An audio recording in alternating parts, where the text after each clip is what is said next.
Are you proud to be Hispanic? Hispanics in Florida now have the first Hispanic car license plate in the United States. Be a proud Hispanic. Put the Hispanic plate on your car. I want to be a doctor. I want to be a scientist. I want to be an engineer. I want to be a police officer. I want to be a professional dancer. By getting the Hispanic plate for your car, you will support scholarships and community programs. The Hispanic plate is available at any Department of Motor Vehicle office. Call now at 321-277-0850 or visit HispanicAchievers.org.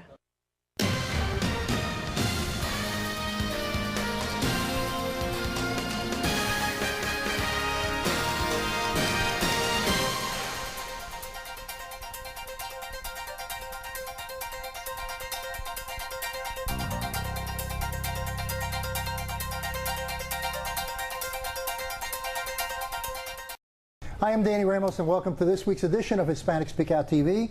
We've been at Bright House Cable for 13 years now, and somewhere around 655 or 6 shows that we've been on the air. I'm here with Tony Suarez, and the co-host is Jose Miranda. I'm sure you know his bit of hot air on the Democratic side, which he's been promoting here for the past couple of years and throwing it my way. Nice. And we're going to have a little bit more of that, but we're mixing in Tony Suarez's intellectual capability, which is refreshing for a little bit. No, that's a good idea. All right, Tony, what do you want to talk about? Let's talk about immigration. All right, we can start with immigration. Okay. How do you feel about what's going on in Orlando? How do you feel about immigration? Well, I made that position quite clear. As you know, I'm just assuming the presidency of the Puerto Rican Bar Association for the state of Florida. Good, too. And so we're going to be involved as lawyers, and as lawyers group, we're quite active in the bar in immigration.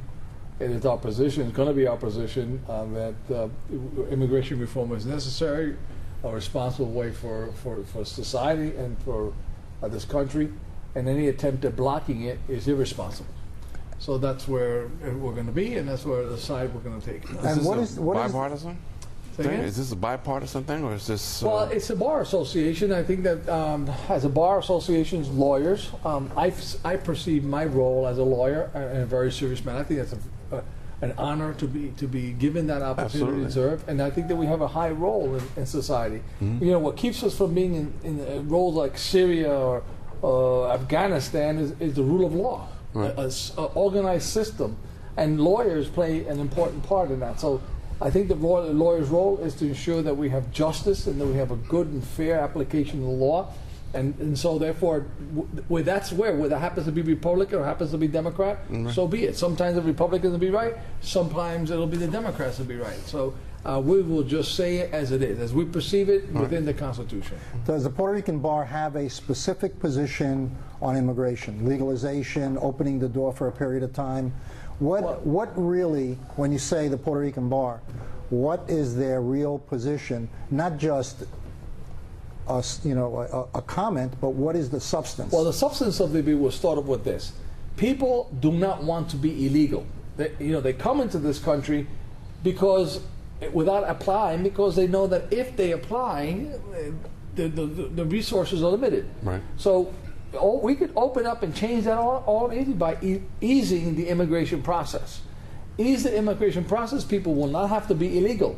Whether they become citizens is another issue. That is an issue that is open to much debate, and could be whether or not that we should have a path towards citizenship. That's yet another issue. But we have to reform the immigration system so that people are not here illegally. Okay, what do we do? Easy to do. What do we do with the people that have been here? There's 2 levels of people that have been here. People who have come here and had children here. That's a very big issue to discuss, because they came here, they're undocumented, and they came here, and then they had children here. Right. So they have children that are U.S. citizens, but they themselves are not U.S. citizens. Right. And then you have people that have been here for 20, 25 years, and they're still undocumented. So how would you handle that? Well, that'd be easy. Just make them documented. just say, pass a rule, go over to this office, there's a building over there, there's an application, and you some documented. You used a non-existing word in the definition and language of the United States Congress. That's easy. Make it easy. Well, they all have vested interests in why they intend on being stupid. But it's very quite easy. You make the undocumented people documented by designating an office where they go and fill out the necessary paperwork to make themselves documented. That is quite a big difference from saying they're citizens. They're documented, and if you want to be a citizen, then you go to the end of the line. But they still have to put in a mechanism so that they don't get deported. All right. Well, once you become documented, you won't get deported. You won't get deported. Right now, there are states that are giving driver's licenses out. Right. New Mexico is giving a full driver's license, and then you have Illinois and some other states that are giving that actually identify on their driver's license that they're undocumented. So they give you a driver's license, when they stop you, it says you're not supposed to be here. Right. You know? Yeah, I mean, I guess it's kind of dumb. But look. I think dumb is a good word for the United States Congress right now. Don't you think? It's kind of descriptive. Absolutely. One word description of what's going on in this country right now. So we're not concerned about them actually becoming citizens. What we're more concerned about is their dollars, so that their dollars are illegal, so that we can't complain anymore about it because they're bringing us money as opposed to allowing them to be citizens. Because once they're here legally, because we created a mechanism for them to be here legally. So they can pay their taxes. So they can pay taxes, they can get a driver's license, they can do all that good stuff. So that's the main priority. That's the main priority. That's the main priority. Money. No, making their life easy. Making their life easy. Yeah, we are, but we're not concerned about life easy. We're not concerned about the next step, the citizens. No, I'm concerned about it when they do it legally. In other words, once they got here illegally, and there were all the people who did it properly, well, then why should they jump ahead? They shouldn't jump ahead. They should go to the back of the line and then get along the way. Are you saying that you got to take 12 million people that are living in the United States and put them outside the country and put them to the back of the line? I didn't say that. Okay. That's well, that's now what you're people saying. apply for because we have Americans, people who become here who are what are called resident aliens. And you're a resident alien. You say you're not a citizen. You can't vote. But you're still a resident alien. You work. You have a job. A resident. Okay. You're a resident. So all these people, when you say documented, undocumented, that's what you're saying. So that would you take the undocumented person, you make him a resident alien. So that's the big push for the Republican Party. Then we just want them to be able to pay. Why can't Don't that allow be them done? to. You're misinterpreting and you're intentionally going around, but stating the purpose. Hey, the purpose is to make them life that they can have a real life. Okay. Now, to be a citizen is a higher level. Right. So of course it is. I will want them to have a certain amount of education, and I want them to be able to have an understanding and love for this country before they become citizens. Okay. So and how do you do that? How do you prove that? How do you prove that? How do you prove that? Well, they have to take citizens exams. Okay, they should know the history of this country, and they should know what the principles of the guiding principles of this country. Okay. I think that most people in this country really take their citizenship for granted. Okay. The fact that you can walk down the street and not think anything about it, not look over your shoulder. I mean, I know people that are here illegally. They're undocumented. I'm sorry, what country are we talking about? You're talking about the United States, and we're talking about people who are undocumented. That you can't look over your shoulder? Well, we're not talking about the safety issue. We're talking about the government intervention issue. Okay? Right. And when it comes to that... Like the NSA and spying on us? That's another subject. We don't have to... That's internet. That's internet. But you don't have to worry about, for the most part, being swiped off the street and not seeing your kids, and then they deport you and your kids don't even know it. You know, that's a whole different thing. It's a frightening thing for people. I thought I heard a figure today. 12 million in this administration have been deported. Yeah, it's something. It's a high number. This administration has deported more undocumented than any other administration in history. And yet and that's Obama. That's your buddy Obama. Yeah. But you know what? I would defend. If he wants immigration reform, he had to prove to the Republicans that he would be tough on illegals. Right. So he had to be first tough on illegals in order to get his yeah, as long as you're not one of the ones that the hammer came down on. Well, you know what I mean? Listen, if you're one of the ones, the president has to enforce the law. He's the chief. Are we talking about Obama? He is the president. He's supposed to enforce the law. So therefore, he's trying to prove his good faith by. I don't believe he really wants to deport these people. No, I don't think so. But he's doing it in order to be able to get the ultimate long-term reform of the immigration law. I see. Okay. He wants to placate your Republicans. Okay, the same guys who want to add to immigration bills, 10 million cannons, 45,000 machine guns, bazookas. 10,000 extra police officers, a whole military regiment for 10 feet of border. So if you cross it, you'd be nuked. Those same people. Okay, so, and it's there. Listen, you're pointing something out, and the reality is that's the way the U.S. Congress has worked all the time. Between the lobbyists, everybody gets kickbacks. Everybody in this Congress is taking money underneath the table. They are so afraid of immigrants in this country right now. For no reason. I'm almost agreeing with you on that. I agree with you. For no reason. I'm moving on this side, okay? I don't want to be part of that side, man. Okay. For no reason. I mean, come on. It's not like people are lining up to clean up bathrooms. They're not. We're the ones that we're fruit pickers. We're fruit pickers, bathrooms, babies, lawns. Who the hell does that? I understand that, Jose, and I'm with you on that. I agree with you on that. My problem is that the United States have a lot of problems. The United States Congress can't punch its way out of a paper bag. Well, it's gotten to the point that it's absolute total gridlock, and it's that way because there's a mental state of gimme, gimme, gimme by each congressman in the Congress. They all make deals to grab what they can grab, and the people of the United States are coming second. Everybody's making deals. You give me this, I give you that. This is about give me posturing. 14 helicopters, and I'll support you. This is about posturing for the next general election in 16. You got guys like Marco Rubio, who sponsored the bill, who came aboard with 8 other senators, Republicans, a lot of Republicans, and said, we are behind this bill, this is my bill. Wasn't that a 50-50 group? Or no, it was a little bit more. And I think, and more Democrats than Republicans, but he was part of that group that made it possible to get this bill through the Senate. And now he's going, oh my God, I can't do it. Well, at least he got it through the Senate. You know, that's show and tell time. What's he going to do? I'm a Latin. Elect me because I almost did the bill for you. That's not going to. Well, that's part of the process, and that's the problem that the Congress has right now. They can't. It's not going to fly. Process that's what not they're helping doing. Immigration.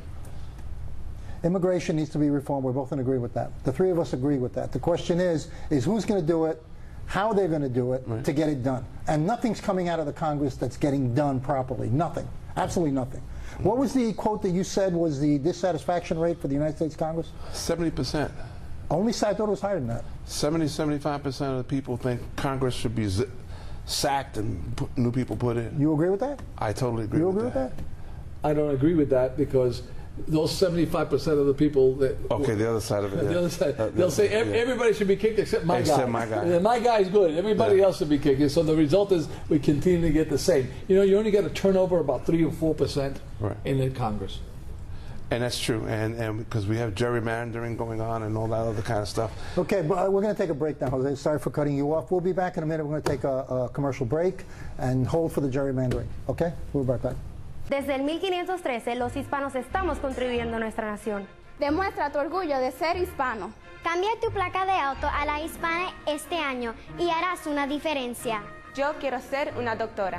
Yo quiero ser científica. Yo quiero ser ingeniera. Apóyanos para tener más fondos para becas y la comunidad. Obtén tu tablilla hispana en cualquier oficina de vehículos de motor. Llama ahora al 321-277-0850 o visítanos a hispanicachievers.org. Demostremos que la unión está a la fuerza. Welcome back to Hispanic Speak Out TV. My name is Danny Ramos, and we've been here at Bright House for about 13 years. My co-host is Jose Miranda, who's on the end. He's the guy with the shiny head. And then we have You can help yourself. Tony Suarez here, who's an attorney and a former state representative. We're discussing, the first part of the show, we were discussing the immigration issue. And now, do you want to move on to another topic, or do you want to still hit immigration? Well, let's talk briefly about Florida politics for a second or so. Charlie Crist is about to enter the race. So we can actually make it a race. Although I know that you want the incumbent to come back again because he's done such a great job these last 4 years. And that you want him to do more. I'm going to give you my vote from now on. I'm going to abstain from saying anything about politics. I'm going to give you my vote from now on because you know everything about what I'm going to vote for. I know. So I might as well let you have that. That you think is he bullying you? No. This guy. We'll talk about bullying. Listen, he's an ex-cop in New York. You know how that is, man. You know how those guys are. Back in the day, when the cops used to say you're Hispanic, they push you up against the wall. Well, he used to be white, so he used to be in on that. That's so bad. The image that you're putting out there is horrible. Of you? You realize it's not really Charlie Crist. This is John Morgan's candidate. Now John Morgan officially owns the Democratic Party in Florida. You think he's put out that much money that he owns it? Listen, Charlie Crist does not have the base within the Democratic Party to make this happen. Okay. Nan Rich, who's been a state senator and been around for a long time, has the base. She has the support, but you know, Does she stand a John chance? Morgan has got the trial lawyers, which has been the major supporter of the Democratic Party, and John Morgan said, "This is the guy," and he's held up. He's got the whole party held up.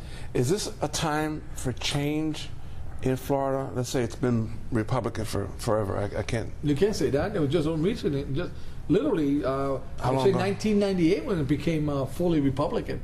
Yeah, before that, Governor Childs, remember, was a Democrat, and the Democrats owned the entire state. Now, So you're Southern basically Democrats. what you're saying is John Morgan is running for governor. Right, John Morgan. Because Crist is owned by John Morgan. That's my position. And Morgan is putting up all the money, so And Crist he's is a pushed the puppet. party- He's a pushed the puppet of party. John Remember, Morgan. John Morgan has had parties for the president, for Obama at his home. So that I he's a major contributor, major influence. Crist doesn't have that kind of movement. You know, to be able to get the nomination of the state party, you have to have groups within supporting you, a base. And Crist doesn't have that base. It's Morgan. So now that means the trial lawyers are involved, Right. and basically that So what you're candidacy- saying How does basically that change the direction? What do you think would be a nuance that they'd be adding to the mix here in Florida? A difference between Scott and Crist, or Well, I mean, that's almost obvious, but let's say it in a general kind of sense, if they were all equal, what does Morgan and Crist bring to the table that's different from the present table? Well, probably. I mean, again, I know Charlie Crist very well. Remember, I supported him in one of his campaigns when he was a Republican, and he was always a moderate. He was never he often said he was a conservative. I'm sure they'll be taking that out during the campaign. Sure. In his statement, I'm a conservative, but he never really was a conservative. Is there such thing as a moderate conservative? Well, I think Is there such a thing? I don't know, because it may be a contradiction in the terms that you're indicating, but I think that you can be conservative on certain issues and a liberal on other issues. Certainly, I would consider myself in that category. Okay. But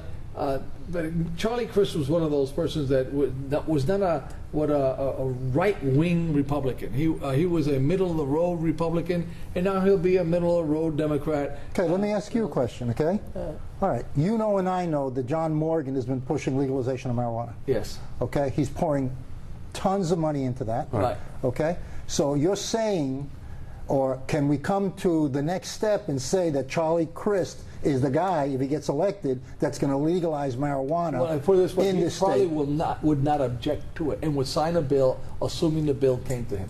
But So he would sign it. That's a small thing. I mean, I'm thinking there's so many other things. I don't know if that's small, because you have a law But enforcement issue there. We have serious we have a issues. good economy going right now because we're ahead of the country on unemployment.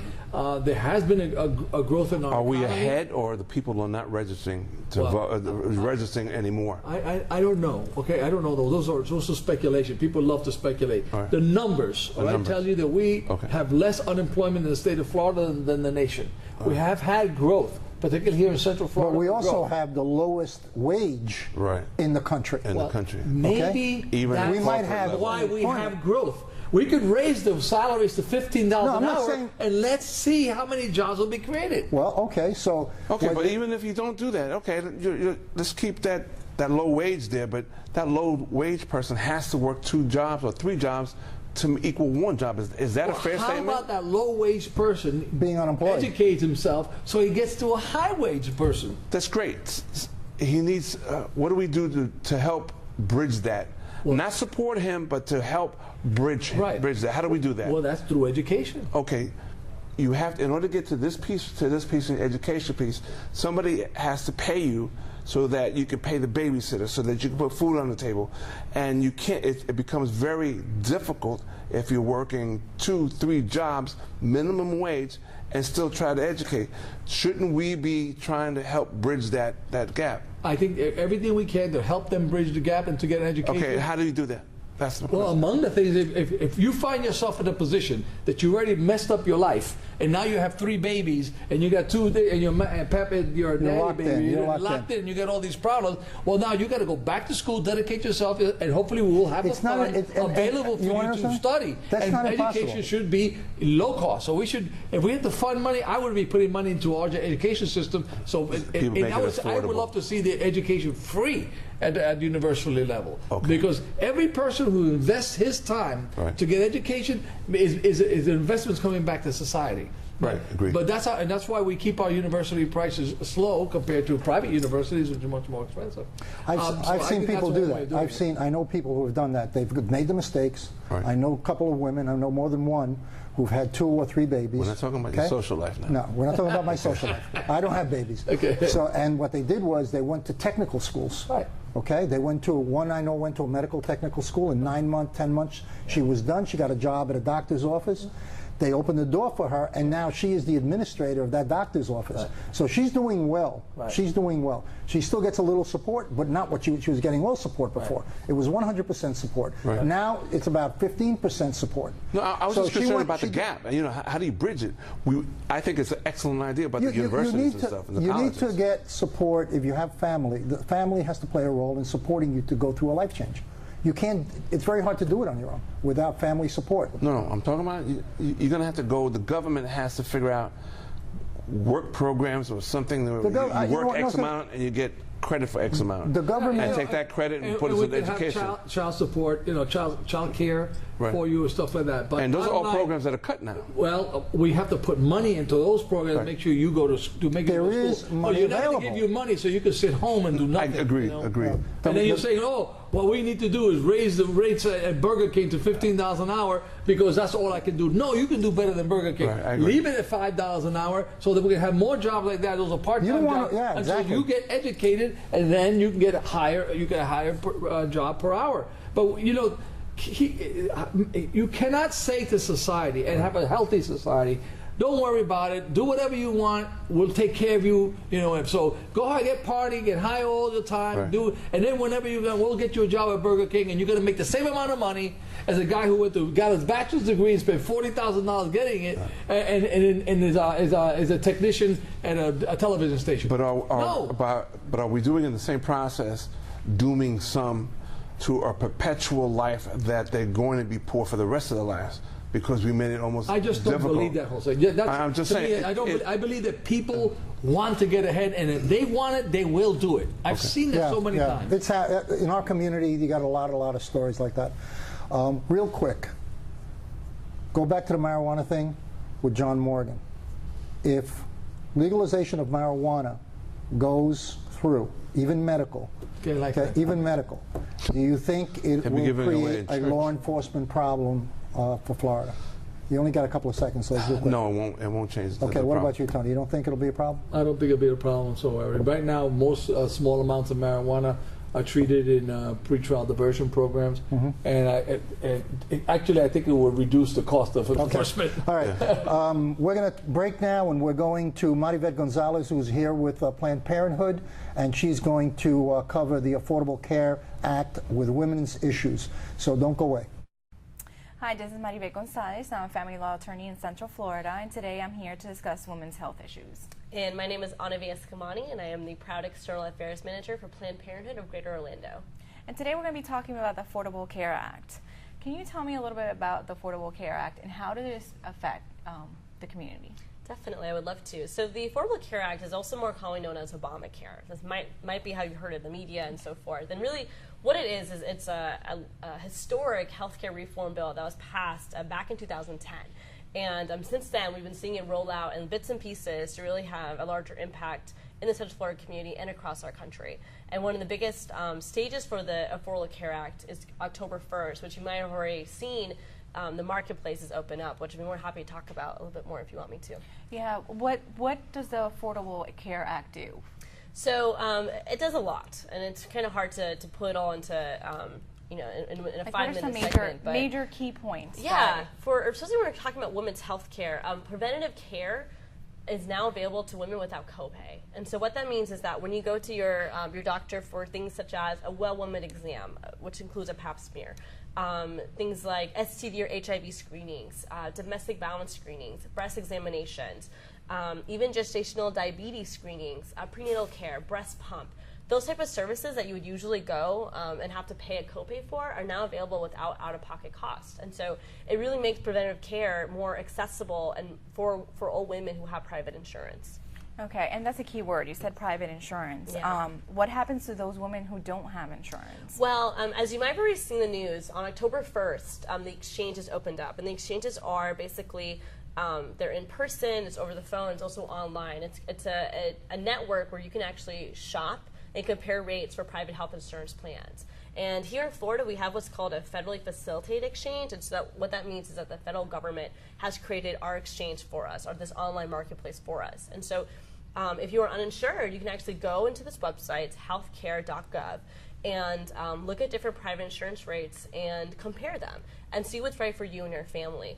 What's really cool about the exchange is that you can also apply for financial help, which we really would encourage you to do, because you might be able to qualify so you can purchase that private insurance plan that's right for you and your family. Unfortunately, you kind of touch on this, there are going to be a group of people that even when they go to the exchanges, they might not be able to afford a plan that's right for them, or that meets all their needs. And a solution to that was going to be what's known as Medicaid expansion. And that was basically an opportunity that the Florida legislator had back in last session to expand Medicaid through $51 billion that the federal government was providing us. And so what the expansion would have done is made Medicaid more accessible, because right now you have to fit a certain box. And so that would have made it more accessible to You most mentioned people. the marketplace is online, correct? But I would imagine that some women who don't even have insurance might not have access to computers, might not know how to figure out computers, might not have the means. What is Planned Parenthood doing to educate those women, the one that won't have the same access and financial abilities to access the marketplace? That's a fantastic question, and I'm happy to say that we have what's called navigators in the community. And navigators are individuals who are funded by the federal government to meet with those individuals who are the uninsured and to help them navigate through the enrollment process. And so they bring an iPad to you, they walk you through all the different plans, they help you pick the one that's right for you and your family. And at Planned Parenthood of Garolinda, we actually are going to be having navigator office hours. So we'll have times where you can actually come into our 2 health centers and meet one-on-one with the navigator to find that plan that's right for you. And if you're interested in that, please do give our health centers a call. Well, and I welcome you, and I thank you for being here. But is there other methods that Planned Parenthood is going to get this message across?